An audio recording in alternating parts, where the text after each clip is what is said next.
Hey, so this is Faith is My Shield, and I just got a chance to check out the new Space Marine Codex.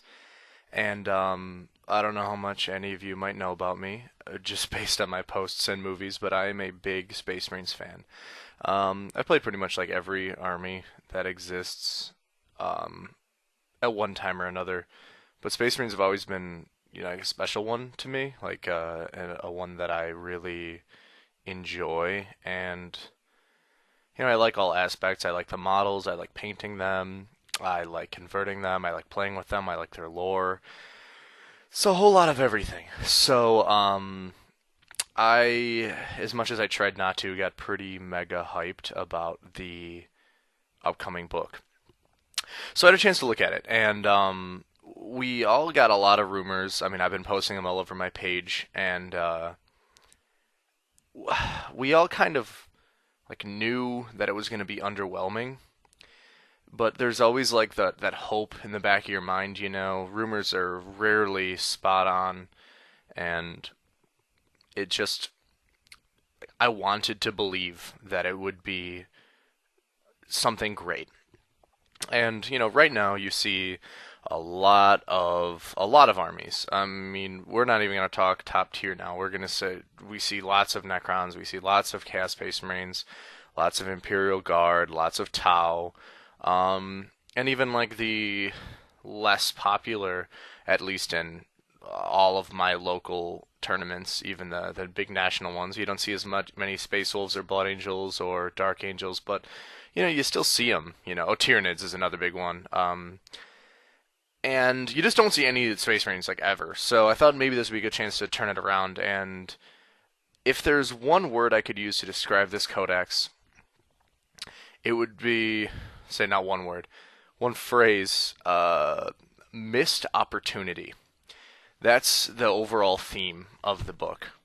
Now, and it's not just me. I was talking to a lot of friends, a lot of people, and the book is just one giant big missed opportunity. It didn't take what made all of the new 6th edition hardcover books great. It didn't take any of that. Chaos Space Marines have, and when I'm not even talking Helldrake, I'm not even talking Cultists, I'm not even talking good stuff. They had characterful characters. Characters that have their own unique special rules, their own unique special weapons. Not just Karn the Betrayer has a power weapon. No, all the characters have these cool, unique things that make them them. They have unique special rules that change how they interact with your army, how you would use them on the tabletop, how you would use them in a fluffy army, just to express yourself on the tabletop. Do you want to be aggressive? Do you want to be turtley? Do you want to be tactful? Do you want to be sneaky? It's all up to you. What else? The Dark Angels. The Dark Angels had the three aspects of what made their chapter great. You got the Green Marines, you got the Deathwing, you got the Raven Wing, and what am I? Demons. Oh, demons. I don't even. Demons. Awesome. Totally awesome. And just a great, well written book, like lots of cool stuff. I mean, people were talking about how it'd be confusing at first, but most of the people that I see, I think they really enjoy playing demons. There's coolness, there's randomness that you can almost count on, and that's awesome. The Space Marine Codex is just the 5th edition book with a new cover.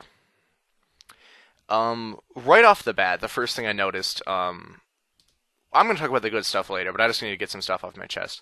The first page of the rules, and they talk about combat squads and chapter tactics. The first thing was that they removed combat tactics. Now I know combat tactics wasn't a huge thing because you'd take characters, you'd want to play a chapter, you'd do your thing, but it's just gone. There's nothing even resembling it. And I thought it was such a cool rule. It worked well within They Shall Know No Fear to make Space Marines feel like Space Marines. I know a lot of people complain about And They Shall Know No Fear, especially a lot of Chaos Marine players and Necron players, even though they're all leadership fucking 10 and have easy access to things like Fearless. Whereas we don't at all. We have the Chaplain, and that's it, basically. It's just the Chaplain. And I guess the Emperor's champion now is fearless too. So thumbs up there. So we don't have that. So initial no fear is a great rule. It really is great, and it makes Space Marines Space Marines. They don't just run away. They think. They fall back. And you're supposed to do the same thing as a Space Marine player on the tabletop. That's how it works. And the loss of combat tactics really gimps you there.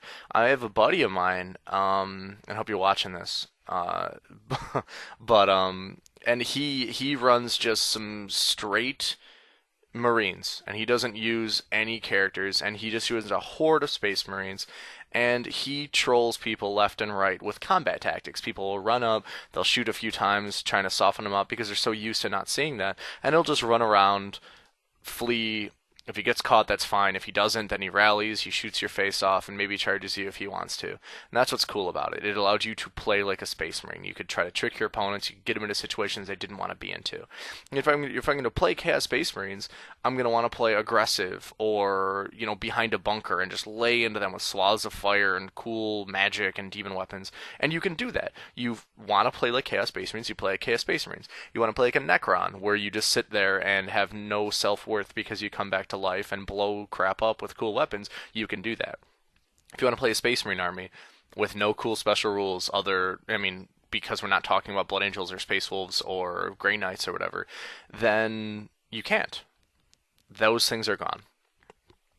Now, the chapter tactics overall are pretty cool. I'm not going to go into the detail about every single rule. Get a Codex, support your local store and Games Workshop, so we get better stuff than this. But they're just kind of lackluster, and especially like the generic Ultramarine one. It forces you kind of take a little bit of everything, which might be good for like a new player, who wants a little bit of everything and the ability to buff those once per game. But there's just a few that are just why. Now, the one army I'm looking at that I'm just like, good. Not only Salamanders, which were top dogs before, as far as Space Marines went, but Iron Hands. They don't have a special character, but that's okay. The one thing I really like about the Codex are the relics. They're all really cool, unique, and I don't know. They added some character. They allowed you to make your own special character and not just take dudes that are already there. So, well, at first I was kind of sad that Iron Hands didn't get a dude. It's kind of okay because you can just make your own guy. But Iron Hands, I'll go into detail about just their rules. They get It Will Not Die on any character and tank. And they get Feel No Pain of a 6+ on their whole army. So right off the bat, you can make an amazing character. There's a relic that's a Storm Shield that gives you Eternal Warrior and Adamantine Will, and it's a Storm Shield. And so, just imagine a guy with a Thunderhammer Storm Shield, and It Will Not Die, and Feel No Pain, and a 3-up Invuln, and Eternal Warrior, and Chapter Masters have 4 wounds and attacks now. Yeah, I think they're going to be really good. I've been wrong before, but I would not be surprised if you saw a lot of Iron Hands. Easy to paint, hard to make look amazing, but people out there really like to impress people during tournaments and stuff, so I guarantee you'll see some of those.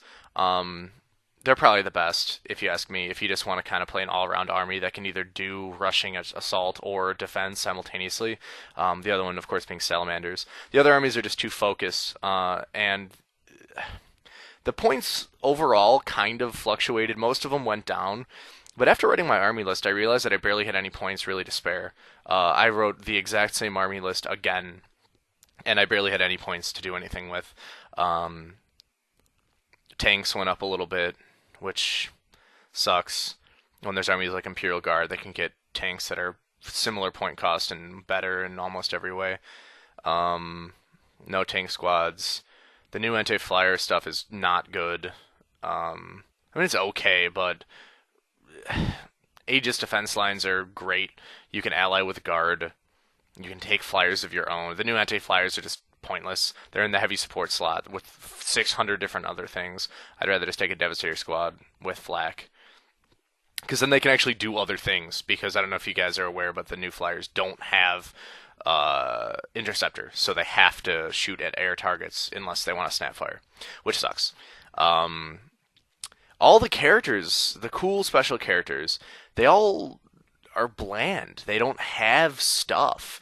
I mean, Captain Sicarius has a Talisarian Tempest Blade. What does that do? It's a power sword. And then you can choose to make a single Relic Blade attack. Apparently, my video, I was being too real, so it got cut off. So yeah, so he has like a single Relic Blade attack that causes instant death.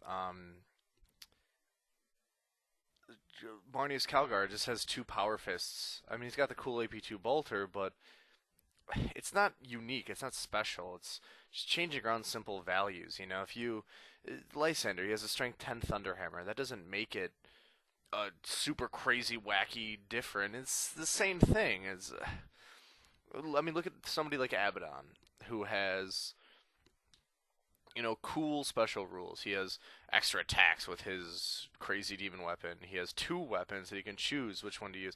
Marnius Calgar has a power fist or a power sword. That's it.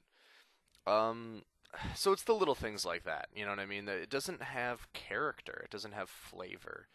Um, and then there's the Centurions.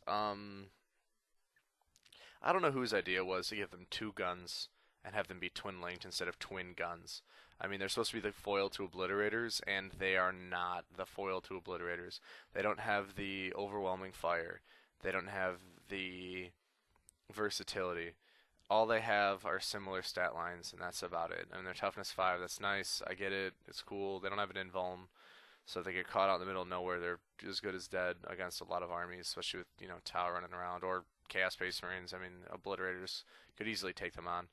Um, the only good thing they have are the gravity guns. Those things are awesome, and you're gonna see a lot of them. Mark my words. The assault versions of them are terrible. They only have one attack. Those drills are only strength 9, so they don't even break a cool instant death threshold. It's just missed opportunity. That's about all I can really say about it.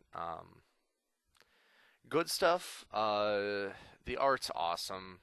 It's really, really awesome. The book itself is just beautiful. Um, I guess it's not a terrible thing that's more the same. I was just hoping for an army that'd be a little bit more competitive. You're still going to see a lot of them at tournaments now, at least for the next year, maybe longer, because people are going to be reinvigorated to play it. So we'll see. It might be one of those armies like Eldar, and I know people are gonna kill me when they hear this, but Eldar are bad. They have some good builds, but overall, nah. You can't just kind of take an army and have fun and hope to do reasonably well like you can with Chaos Space Marines, which I know people disagree with, but I could give you 800 reasons why you're wrong. Necrons, Tau, and armies that you can just have a fun time with and play with your friends and not worry about a competitive nature. That's just not gonna be what Space Marines are, I guess.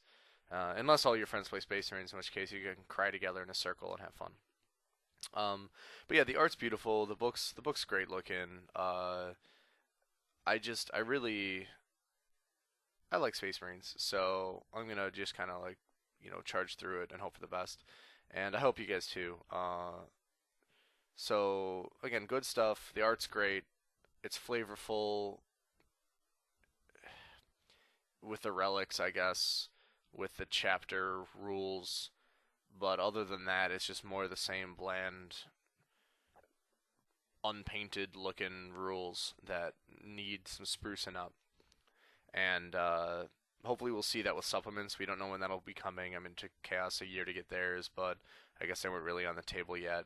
So hopefully it won't take us that long. But we'll see. Supplements are pretty much our only hope at this point for competitivity. But if until then, if you're thinking about getting into Space Marines and you just want to have a good time, it'll be the book for you. If you're looking to get into Space Marines, you're looking for something competitive that gives you a challenge to play. I wouldn't even look over here. Eldar will be more challenging to play. Guard will be more challenging to play. This army's going to be pretty much based around okay dice rolls and a reasonable army list. And even then, because no amount of great list building can really get around the lackluster just stuff drivel that's pushed in between the pages. If you're a new player, or if you're just looking to throw some dice and drink some beer, go for it. They're awesome. They got great lore. You can yell, cool phrases to the Emperor, and push your Black Templars across the table and punch people. Uh, the Black Templars lore, you'll see. Other than that, the lore's great. And if you're an existing Space Marine player and you're on the fence, this might push you towards another army, or you might just hunker down and be like, hey, I think Centurions are cool, regardless of what you think of the models, and just have some fun. So, yeah, overall, I would give the Codex a very mid-grade, 3 out of 5 stars, maybe. I don't know. I'm not used to doing that. So, yeah, I'm gonna do it. I'm gonna hunker down and play Space Marines, and I'm gonna cry for another 5 years until we get a new edition. But I'm going to be pushing my dudes across the table and yelling for the Emperor till the day I die. So thanks for watching, guys. Stay tuned for more stuff. Ave Imperator.